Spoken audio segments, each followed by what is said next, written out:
Oi, pessoal, vamos iniciar essa nossa primeira aula, dessa nossa primeira semana. Eu compartilhei com vocês aqui o material. Se vocês olharem lá na parte de conteúdo, eu compartilhei um material sobre noções de texto, gêneros textuais, né, e textualidade, e também noção de suporte de texto. E aí eu preparei um material aqui para apresentar para vocês, e aí eu vou explicando um pouco para aqueles que tiverem dúvida. Qualquer coisa é só ler o material, tá certo? Mas eu vou apresentar aqui para vocês. Então, a nossa disciplina de leitura e produção textual. E nós temos aqui, então, os primeiros tópicos para a gente poder começar a falar sobre o texto. Primeiro, a pergunta inicial é o que é um texto? Como é que vocês definem um texto? A gente tem uma iniciativa de querer dizer que texto é algo escrito. Quando a gente fala em texto, é como se fosse tudo aquilo que é escrito. Tudo que é produzido a partir da escrita. Mas, na verdade, a noção de texto, ela vai muito além do que simplesmente a escrita. Porque a gente tem textos falados e a gente também tem textos não verbais, que são textos que não se utiliza a palavra, nem falada nem escrita. São informações, né, são formas de comunicação que utilizam gestos, que utilizam imagens, utilizam figuras, símbolos, e também são textos. Então, a definição mais adequada de texto é aquela que diz que o texto é tudo aquilo que diz alguma coisa, tudo aquilo que informa alguma coisa, tudo aquilo que comunica. Então, a definição do texto está relacionado à comunicação. Por isso que nas minhas primeiras aulas eu sempre gosto de perguntar aos alunos o que eles entendem por comunicação, qual é o conceito de comunicação.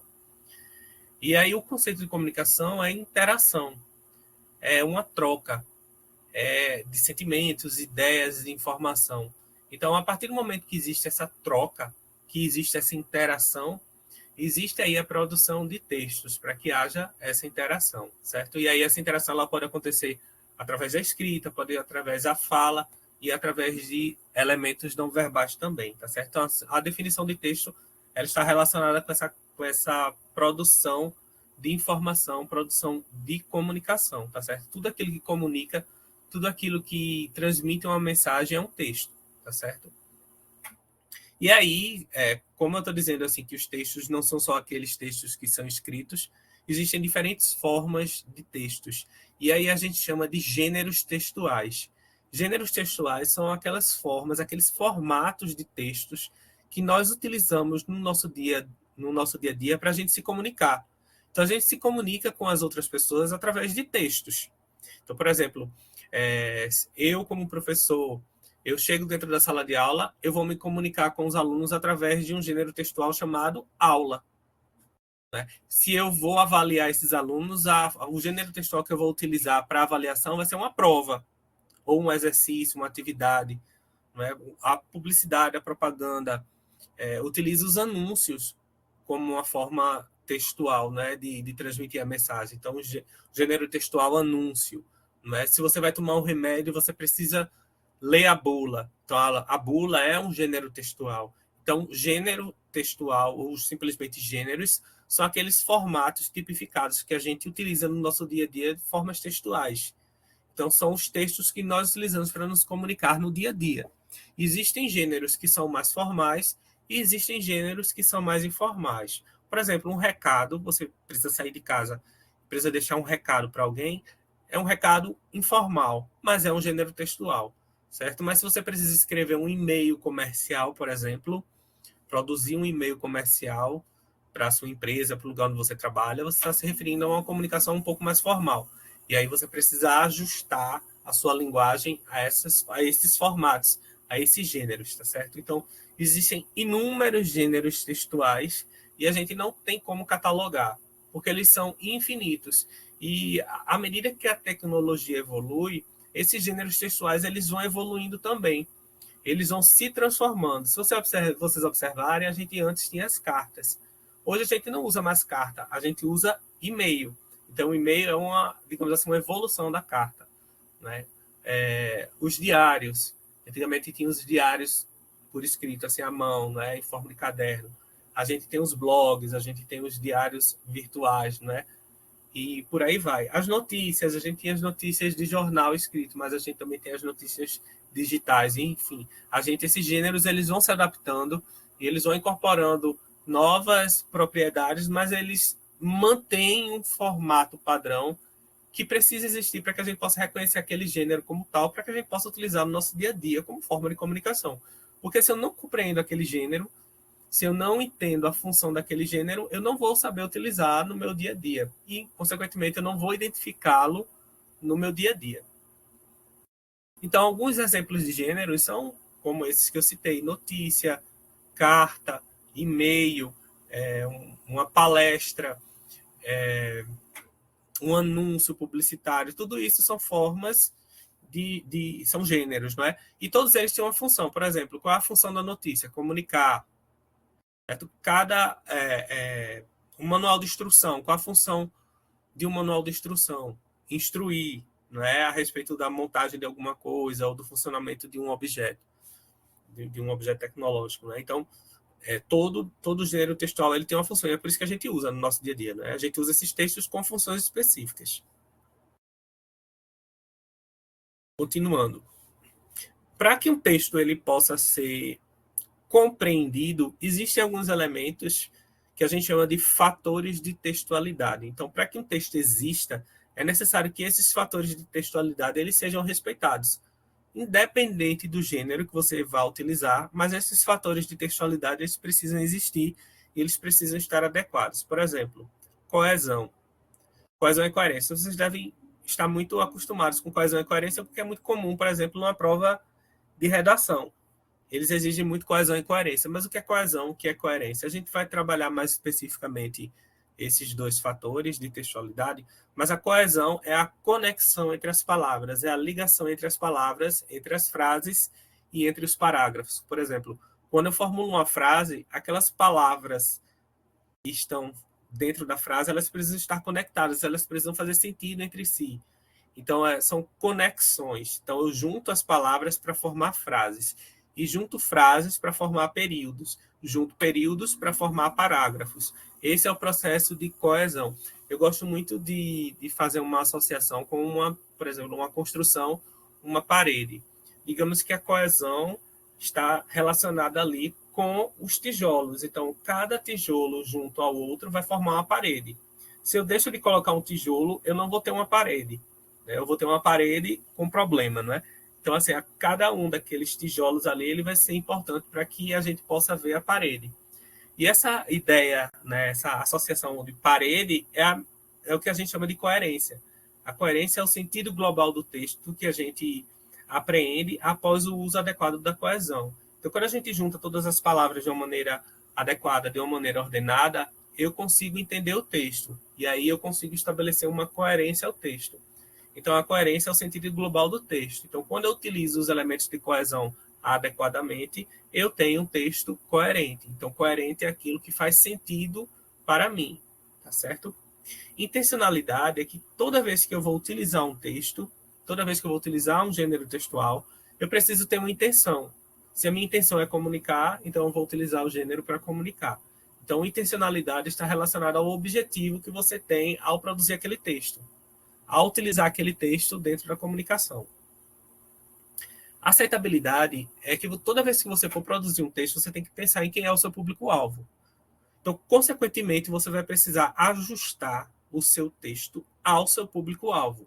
Então, por exemplo, se você está se comunicando com seus amigos, com seus colegas, com pessoas que são mais próximas de você, então, consequentemente, você vai utilizar uma linguagem mais informal, você vai utilizar um texto mais informal, você vai utilizar gírias, você vai utilizar palavras coloquiais, porque você está adaptando esse seu texto ao público que você conhece. Se você vai se comunicar com seu chefe dentro da sua empresa ou num evento, numa situação acadêmica, você vai precisar ajustar aquela situação. Então, consequentemente, o seu texto vai ser mais próximo da norma padrão, vai ser um texto mais formal.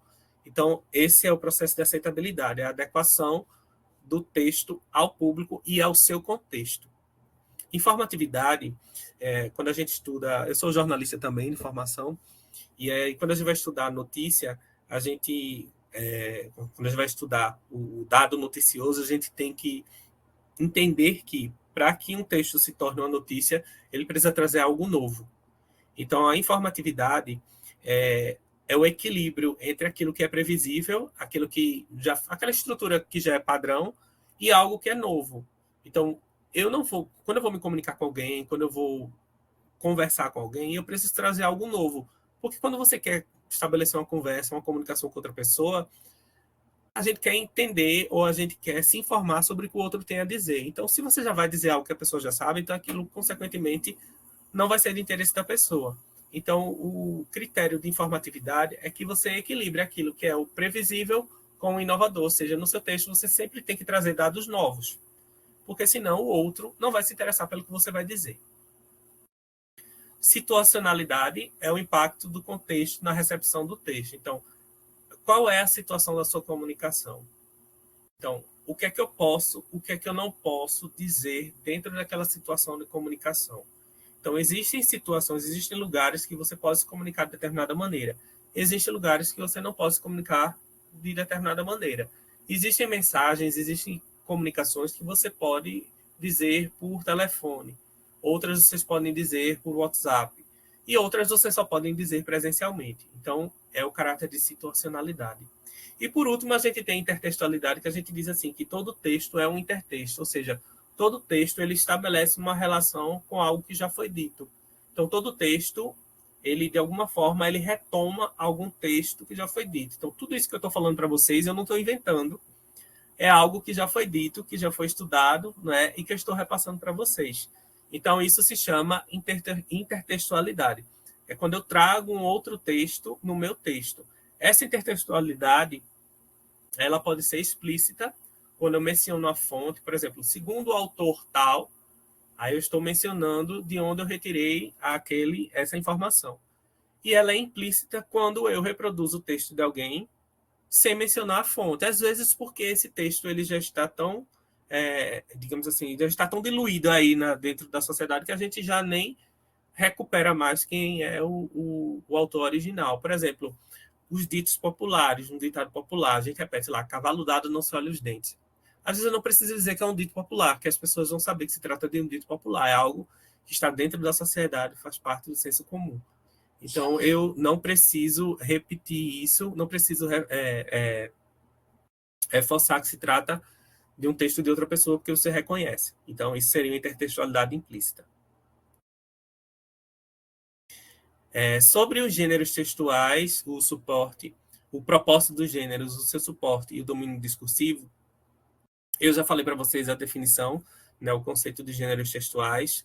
Falei que há uma evolução, uma adaptação desses gêneros de acordo aí com a evolução tecnológica também. Então, esses gêneros eles estão diretamente relacionados aí com a tecnologia, e aí eles vão evoluir e vão se adaptar de acordo aí também com esses aparatos tecnológicos e também as nossas necessidades, né? Hoje a gente vê, a gente observa muito nas crianças e adolescentes que a utilização de formas de comunicação que estão muito mais relacionadas a aparatos tecnológicos, né? Porque elas estão mais acostumadas a utilizar tecnologia do que, por exemplo, eu, 30 anos atrás, né? Por exemplo, que nem tinha essa tecnologia. Sobre os gêneros textuais ainda, todo gênero textual ele tem uma intenção principal, né? Ele tem um objetivo, por exemplo, a notícia tem um objetivo de informar sobre algo, um editorial do jornal tem a intenção de argumentar sobre um ponto de vista do jornal sobre um assunto, uma propaganda tem uma intenção de divulgar um produto, uma fábula tem a intenção de contar uma história ficcional, né? E suporte de gêneros textuais, o que é? Os gêneros eles podem vir vinculados a um meio de divulgação. Por exemplo, eu tenho um livro. Dentro de um livro, eu posso ter vários gêneros textuais. Dentro de um livro, eu posso ter um poema, eu posso ter um artigo, eu posso ter uma história em quadrinhos, eu posso ter uma charge. Então, um livro, por exemplo, é um suporte para gêneros textuais, porque ele abrange vários gêneros textuais, certo? Isso seria um exemplo de um suporte impresso, não é uma revista, também é um exemplo. Digital, se eu pego um site, se eu pego um portal de notícias, eu tenho vários gêneros textuais ali, eu tenho um artigo de opinião, eu tenho notícia, eu tenho propaganda, né? Eu tenho charge também, então também eu tenho um suporte. E oral, a gente também, por exemplo, numa palestra, eu posso utilizar vários gêneros textuais, né? Mesclar, eu posso, sei lá, contar uma piada, eu posso fazer um discurso, eu posso dar um aviso, então é um exemplo de um aparato aí para todos esses gêneros. E esses domínios discursivos dos gêneros textuais, eles estão relacionados às esferas sociais que fazem parte aí, né, do nosso cotidiano. Então, por exemplo, a gente pode dizer assim, que tem o gênero acadêmico, o domínio discursivo acadêmico. Significa que existem gêneros textuais que estão vinculados a esse domínio discursivo acadêmico. Quais seriam eles? Um artigo, um resumo, um relatório, um projeto, tudo isso, todos esses são formatos de gêneros que estão relacionados a um domínio discursivo acadêmico, certo? Jornalístico, mesma coisa. Então, dentro do discurso jornalístico, eu tenho vários gêneros textuais atrelados. Aí eu tenho notícia, eu tenho reportagem, eu tenho um artigo, eu tenho editorial, né? Eu tenho charge, tudo isso. Jurídico também, as leis e tudo mais.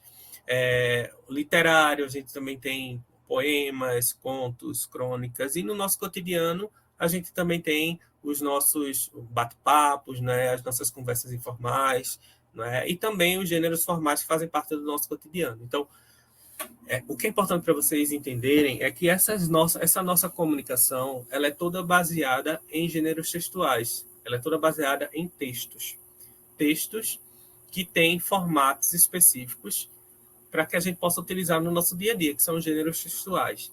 E esses gêneros textuais eles fazem parte de esferas, de domínios discursivos que estão relacionados à nossa convivência. Por exemplo, eu trabalho no Instituto Federal de Pernambuco, então muitos dos meus gêneros que eu utilizo no meu dia a dia estão relacionados ao domínio discursivo acadêmico, porque eu estou dentro de uma escola. Então, consequentemente, aqueles gêneros que a gente vai utilizar ali vão estar muito mais relacionados ao acadêmico.